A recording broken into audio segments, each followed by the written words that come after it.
Hi hello അസ്സാം വലൈക്കും welcome back. അപ്പോൾ ഇന്നത്തെ വീഡിയോ ഇതാ നമ്മളൊരു മിക്സഡ് ഫ്രൂട്ട് കേക്കിൻ്റെ ഫ്രഷ് ഫ്രൂട്ട് കേക്കിൻ്റെ റെസിപ്പി ആയിട്ടാണ് വന്നിട്ടുള്ളത്. അപ്പോൾ ഇതാ നമ്മൾ വാനില കേക്ക് ചെയ്ത് വെച്ചിട്ടുണ്ട്. അപ്പോൾ ഇത് 1.5 kg ആണ് നമ്മൾ ചെയ്യുന്നത്.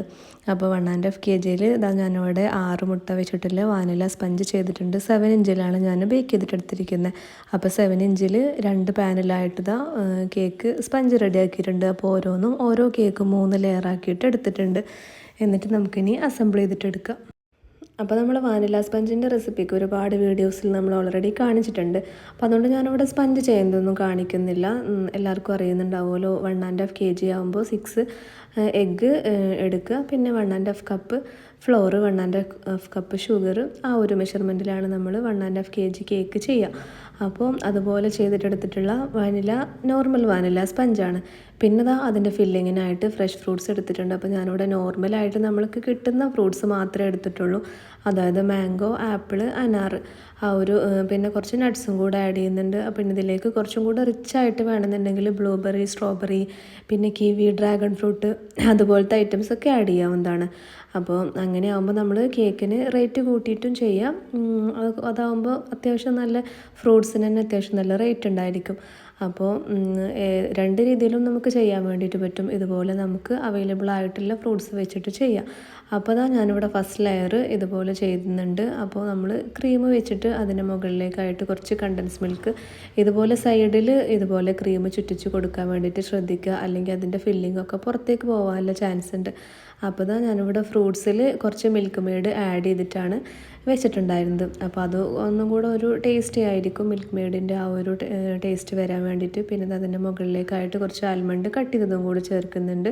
പിന്നെ വീണ്ടും ദാ ഇതുപോലെ ജസ്റ്റ് ഒന്ന് ക്രീം സ്പ്രെഡ് ചെയ്തിട്ട് കൊടുക്കുന്നുണ്ട്. അപ്പോൾ ഓറഞ്ച്, പപ്പായ അതുപോലത്തെ ഫ്രൂട്ട്സ് ഒന്നും ആഡ് ചെയ്യാതിരിക്കാൻ വേണ്ടിയിട്ട് ശ്രദ്ധിക്കുക. കാരണം ഒരു കയ്പ്പ് ടേസ്റ്റ് വരാനുള്ള ചാൻസ് കൂടുതലാണ്. അപ്പോൾ നമ്മൾ നല്ല ടൈപ്പ് ഫ്രൂട്ട്സ് ആഡ് ചെയ്യുകയാണെങ്കിൽ ഒന്നും കൂടെ ടേസ്റ്റ് ഉണ്ടായിരിക്കും. അതായത് ഞാൻ പറഞ്ഞല്ലോ, സ്ട്രോബെറി, പിന്നെ കിവി അതുപോലത്തെ കുറച്ച് ഒരു പുളി ഉണ്ടായിരിക്കും, നല്ല മധുരമായിട്ടുള്ള. അതുപോലെ കുറച്ച് എക്സ്പെൻസീവ് ആയിട്ടുള്ള ഫ്രൂട്ട്സാണ് അതൊക്കെ. പക്ഷേ അതാവുമ്പോൾ നമുക്ക് കേക്കിന് റേറ്റ് കൂട്ടിയിട്ടിടാൻ വേണ്ടിയിട്ട് പറ്റും. അപ്പോൾ നമ്മൾ കസ്റ്റമർ ഇതുപോലെ സിമ്പിളായിട്ട് ചെയ്താൽ മതി എന്ന് പറഞ്ഞതുകൊണ്ടാണ് നമ്മൾ ഈ ഒരു നോർമൽ കിട്ടുന്ന ഫ്രൂട്ട്സ് മാത്രം ആഡ് ചെയ്തിട്ട് നമ്മൾ സിമ്പിളായിട്ട് തന്നെ ചെയ്തിട്ടെടുത്തിട്ടുള്ളത്. അപ്പോൾ ദാ നമ്മൾ ഈ ഒരു കണ്ടൻസ് മിൽക്ക് ചേർക്കുന്നുണ്ട്. പിന്നെ വീണ്ടും ഇതുപോലെ തന്നെ ചെയ്യുന്നുണ്ട്. ഫ്രൂട്ട്സിൻ്റെ ആ ഒരു മിക്സ് ചേർത്ത് കൊടുക്കുന്നുണ്ട്. അപ്പോൾ അത്യാവശ്യം ചേർത്തെടുക്കാൻ വേണ്ടിയിട്ട് ശ്രദ്ധിക്കുക. എന്നാലേ കഴിക്കുമ്പോൾ നല്ല ഫ്രൂട്ട്സിൻ്റെ ആ ഒരു ഫില്ലിങ് കിട്ടുള്ളൂ, അതിൻ്റെ ആ ഒരു ഫ്ലേവറും വരുള്ളൂ. അപ്പോൾ അത്യാവശ്യം കുറച്ച് കൂടുതൽ തന്നെ ചേർക്കുക.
അപ്പോൾ ഇതിൽ നമുക്ക് പ്രത്യേകിച്ച് കുറേ ഡെക്കറേഷൻസും കാര്യങ്ങളൊന്നുമില്ല, സിമ്പിളായിട്ടുള്ളൊരു കേക്കാണ്.